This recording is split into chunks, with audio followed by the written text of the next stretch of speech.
انتي في السفر هو انا بحب السفر جدا أصلاً. بس انا مشكله ان انا عندي اوبشن السفر ده شويه مش متاح عندي في البيت كبنت، يعني ان انت تسافري لوحدك.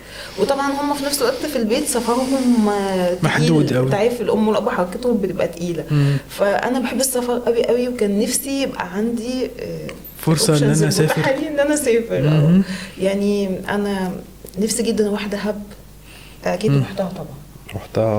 رحتها مش هقول لك كم مره. لا عشان ما أنساش.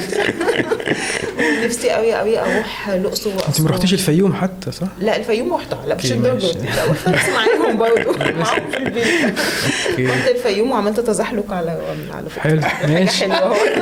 سافرت والحمد لله. ورحت اسكندريه طبعا بحبها قوي، ورحت مرسى مطروح، ورحت اسكندريه ماريه. طبعا مرسى مطروح جميله جدا جدا. ورحت فين تاني؟ في الفايد واسماعيليه يعني والقناطر. معلش تعتبر بس لو سفر. اتفتحت المجال بالنسبه لك انت هتنطلقي. هنطلق جدا زي احمد كده. انت نفسي اروح متعرفيش سانت كاترين. افكرك ان البوب من اسماعيليه. بجد؟ على سمك. يوما ما ان شاء الله. ومانجا بقى عشان الاسماعيليه مشهور بالمانجا. هيحصل. وانت ايه اللي فرق معاك اصلا في هوايه السفر؟ فرقت معاك في ايه؟ والله يا بوب انا هقول لك على حاجه.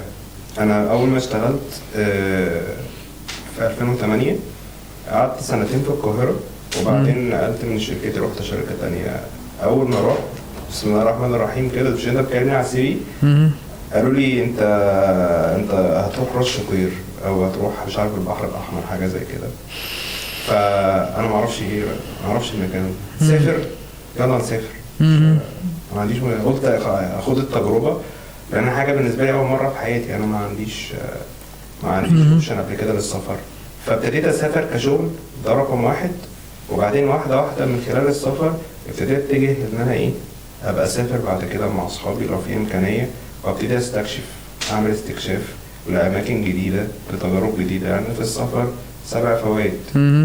بيتعلمك الاعتماد على نفسك، بتعلمك ان انت بتخوض التجربه بنفسك، مفيش اعتماديه على الغير. فدي كانت حاجه جميله. فادتك؟ طبعا كتير. بص عارف انت ماشي بالشنطه. حتى في القاهره لما رجعت بقيت قاعد في القاهره دلوقتي مثلا بقالي سنين الشنطه برضه. الشنطه موجوده. انا بص انا بعوض ده شويه بالقرايه يعني انت لو يعني كملي ماشي يعني القرايه. ممكن اقرا مثلا حاجات تعوضني شويه احساس السفر ده. بتسافري بخيالك يعني. بالظبط جدا. يعني مثلا قريت روايه حول العالم، هو مش روايه هو كتاب، حول العالم في 200 يوم. في 200 يوم في 200 يوم جميل جدا. بس كان بيتكلم عن دول بره مصر، يعني ما كانش جوه مصر يعني. اعيش معاه بقى الحاله بقى ان انا كاني رحت الهند ورحت ماليزيا واندونيسيا وسنغافوره. بيتكلم عن عاداتها وتقاليدها والاكل اللي فيها.